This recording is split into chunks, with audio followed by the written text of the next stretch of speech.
Korang perasan tak pagi-pagi bila korang hidupkan enjin, ada air keluar daripada pipe exhaust korang. Biasanya dia macam akan menitik-nitik lah. So benda ni okey ke tak okey sebenarnya kan? Adakah sesuatu yang normal ataupun kita korang bermasalah? Tapi sebenarnya fenomena air yang keluar daripada exhaust pada waktu pagi ni sebenarnya adalah sesuatu yang normal sebenarnya. Okey, ia tak semestinya bermakna kereta korang bermasalah. Ianya adalah sesuatu yang sebenarnya boleh disifatkan sebagai normal. Jadi kenapa kita boleh sifatkan kejadian ini adalah sebagai sesuatu yang normal? Okey, pertama sekali kita kena tahu dari mana datangnya air tersebut. Ketika enjin korang hidup, sebenarnya berlaku pembakaran di dalam enjin korang. Okey. So pembakaran itu akan menghasilkan beberapa kita panggil gas exhaust lah. Gas exhaust ni ada beberapa partikel, okey, antaranya hydrocarbon, ada nitrous oxide dan juga carbon monoxide. Tapi dalam masa yang sama, pembakaran juga sebenarnya menghasilkan wap air dan juga karbon dioksida lah. Okey, dia memang antara partikel-partikel yang akan terhasil setiap kali pembakaran berlaku di dalam enjin korang. Bila enjin dimatikan, suhu di dalam enjin akan menurun, dan disebabkan penurunan suhu ini akan berlaku sesuatu proses yang dinamakan sebagai pemeluapan ataupun bahasa Inggeris dia sebagai condensation. Ianya adalah satu proses di mana pertukaran wap air menjadi kepada cecair akibat penurunan suhu. Sebenarnya wap air ni adalah antara hasil pembakaran yang agak minimal. Dia sebenarnya ada tapi tak banyak.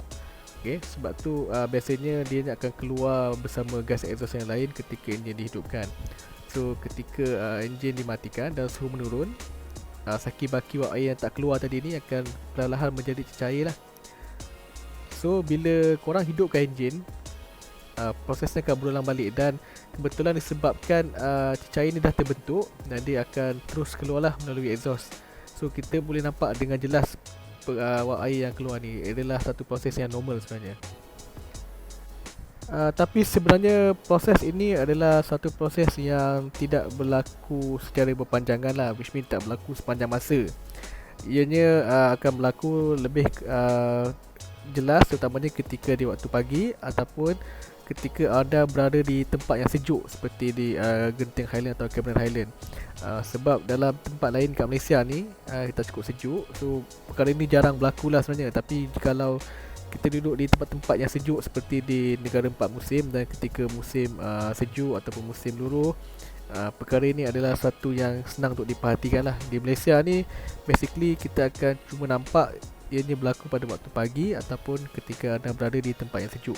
Sebab bila enjin dah panas, semua cecair tadi dah keluar, hanya wap air je yang keluar. So bila dalam bentuk wap ni kita tak nampak lah dia dalam bentuk asap.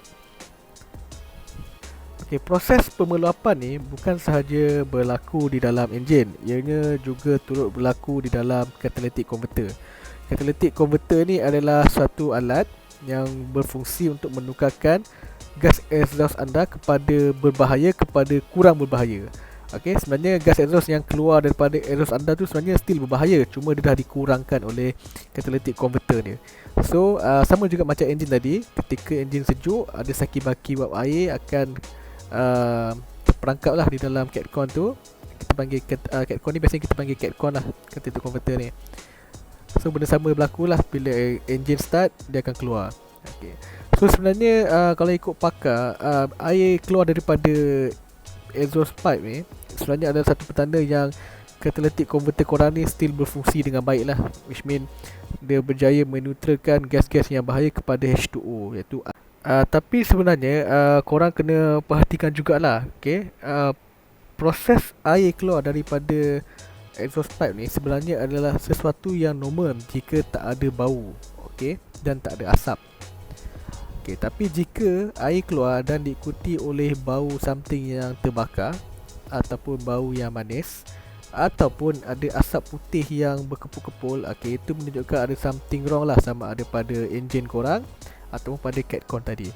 Jadi macam ni biasanya korang kena pergi check lah, ada something yang tak kena lah sebenarnya. Okey, itu sahaja perkongsian untuk kali ini. Kalau korang ada pendapat ataupun pengalaman yang berbeza, korang boleh tuliskan kat ruang komen lah. Dan kalau korang ada cadangan ataupun ada masalah yang selalu korang hadapi pun boleh tulis di ruang komen, dan insya-Allah saya akan cuba membuat video tentang perkara tersebut. Okey, terima kasih semua dan jumpa lagi di video yang akan datang.